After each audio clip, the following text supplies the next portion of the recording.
नमस्कार प्रिय मित्रों, मैं आप सभी का एस्ट्रो फ्रेंड विजय तिवारी। मैं आपको बताता हूं मित्र हर महीने का राशिफल। आज भी मैं आपको बताऊंगा वर्ष 2022 सितंबर का मंथ मीन राशि वालों के लिए कैसा रहेगा। 12 राशियों में सबसे लास्ट की राशि है मीन राशि, जिसके स्वामी गुरु हैं। यानी राशि स्वामी आपके गुरु स्वग्रही होकर के आपके राशि में ही उपस्थित हैं, रेट्रोग्रेड हैं। फिर भी आपके जीवन के लिए आपका समय ये बहुत ही अनुकूल है। कोई भी अगर आप कार्य करते हैं, देखिए गुरु की कृपा हो जाए, माता पिता का आशीर्वाद मिल जाए। कहते हैं ना, माता पिता और गुरु की वाणी बिना विचार करे सो जानी।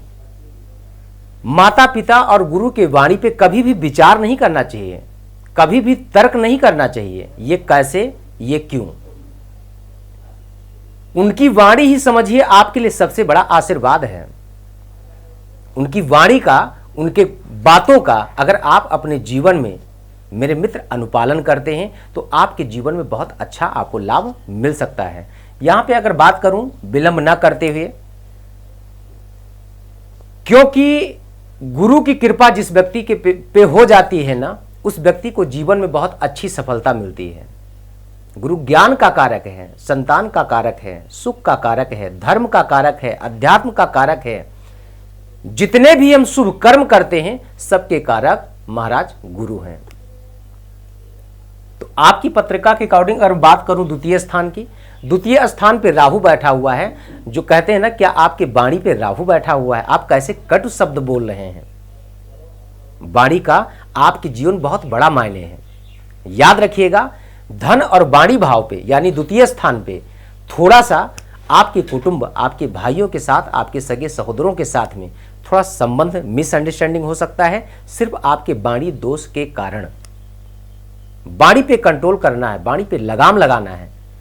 कोई भी शब्द बोलने से पहले आपको 2 बार मेरे मित्र विचार जरूर करना चाहिए। इस बात का आपको ज्ञात होना चाहिए कि मेरे राहु इस टाइम द्वितीय स्थान पे हैं, हमारे राशि से द्वितीय स्थान पे।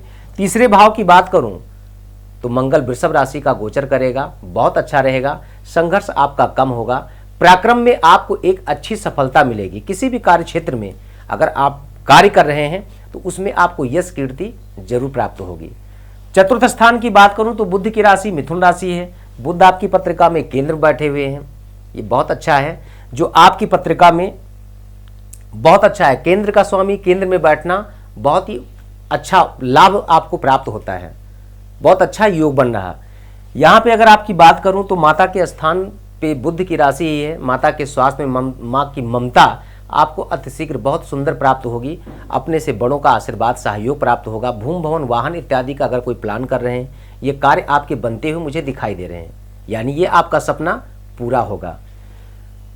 पंचमेश की बात करूँ तो शिक्षा, संतान, प्रेम स्थान की संतान से संबंधित अगर आप कोई योग प्लानिंग कर रहे हैं, आप नव दाम्पत्य जीवन में गृह में प्रवेश कर चुके हैं, संतान का योग अभी तक नहीं बन पाया, तो ये संतान का योग बन सकता है।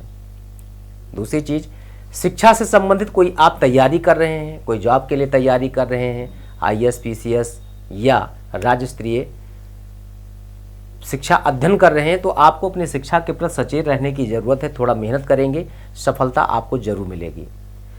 लव लाइफ में अगर आप किसी से प्रेम करते हैं, आपके प्रेमी और आपके बीच में मिसअंडरस्टैंडिंग बार बार होती है, तो ये मधुर प्रेम आपको पुनः प्राप्त हो सकता है।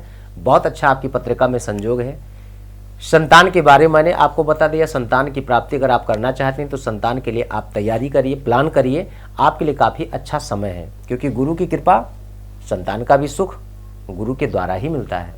तो गुरु की डायरेक्ट दृष्टि अगर देखूँ तो 5वीं दृष्टि आपके D5 चार्ट यानी पंचमेश पे पड़ रही है, ये काफी अच्छा है। रोग ऋण शत्रु की बात करूं तो सूर्य शुक्र की युति सूर्य की राशि में है, सिंह राशि में, 6ठे घर में। ये आपके पत्रिका 5वें घर में, तो ये आपकी पत्रिका के अकॉर्डिंग अगर मैं देखूं तो काफी अच्छा है। रोग से आपको मुक्ति मिल सकती है। ऋण के लिए अगर आप कहीं लोन अप्लाई किए हैं या किसी सेक्टर में आप लोन फाइनेंस कर रहे हैं तो आपका ये कार्य काफी अच्छा चलेगा। शत्रु अगर आप पे हावी हो रहे हैं तो शत्रु इस टाइम परास्त होंगे। अपनी वाणी के द्वारा आप उन पे विजय प्राप्त कर लेंगे, नो डाउट। यहाँ पे अगर बात करूँ तो D7 चार्ट की लाइफ पार्टनर, बिजनेस पार्टनर, जितने भी पार्टनरशिप होते हैं, वहाँ पे आपको बहुत भरपूर सहयोग मिलेगा, भरपूर प्यार मिलेगा। पत्नी के द्वारा खूब अच्छा सहयोग, सपोर्ट और प्रेम आपको प्राप्त होगा, क्योंकि बुध स्वग्रही है। ये आपकी पत्रिका में एक सुंदर सा योग भी बना रहा है, जिसके द्वारा आपको बहुत अच्छा लाभ मिलेगा। बात करूँ अगर आपके अष्टम भाव की, तो केतु आपकी पत्रिका में, राहु आपके द्वितीय स्थान पे और केतु आपकी पत्रिका में अष्टम भाव पे। तो राहु केतु आपकी पत्रिका में थोड़ा सा प्रॉब्लम क्रिएट करेंगे, यानी अपनी वाणी पे आपको नियंत्रण रखने की जरूरत है। अष्टम भाव, लंबी यात्रा अगर आप कर रहे हैं या कोई बड़ा फाइनेंस सेक्टर में अगर आप इन्वेस्टमेंट करना चाहते हैं, थोड़ा सोच विचार करके, पेपर डॉक्यूमेंट्स को अच्छी तरह से चेक करके ही आप कदम बढ़ाएं, जिससे आपका नुकसान ना हो, आपको लाभ मिलेगा। भाग्य आपका काफ़ी अच्छा है, भाग्य आपका मजबूत है, क्योंकि मंगल की डायरेक्ट दृष्टि अपने ही घर पे यानी भाग्य स्थान पे पड़ रही है। तो भाग्य आपको अपने कर्म के अनुसार बहुत अच्छा साथ देगा, लाभ मिलेगा। करियर की बात करूं तो देवगुरु बृहस्पति आपके केंद्र में बैठे हुए हैं, जिनकी राशि धनु राशि आपके D10 चार्ट में है। गुरु की दृष्टि भी पड़ रही है, काफ़ी अच्छा है। लेकिन अगर लाभ भाव की बात करूं तो शनि वक्र अवस्था में आपके लाभ भाव में बैठा हुआ है। कर्म के अकॉर्डिंग ही आपको फल मिलेगा, अच्छा लाभ मिलेगा, लेकिन शनि भी आपको अच्छी तरह से लाभ दिलवा सकता है। थोड़ा सा कार्य क्षेत्र में डिले हो सकता है, लेट हो सकता है, तो घबराने की जरूरत नहीं। कर्म पे आपको अपने ध्यान देना है, आपको लाभ अच्छी तरह से मिलेगा। द्वादश स्थान की बात करूं तो शनि की राशि कुंभ राशि है, यह भी अच्छा है। लेकिन शनि की दृष्टि आपके लग्न में पड़ने के कारण, आपके राशि पे पड़ने के कारण थोड़ा से आपके मन में निगेटिविटी ज्यादा उत्पन्न होगी। मन में निगेटिविटी को आप डिलीट करके पॉजिटिव की सोच आपको पॉजिटिव का ही रिजल्ट देगा।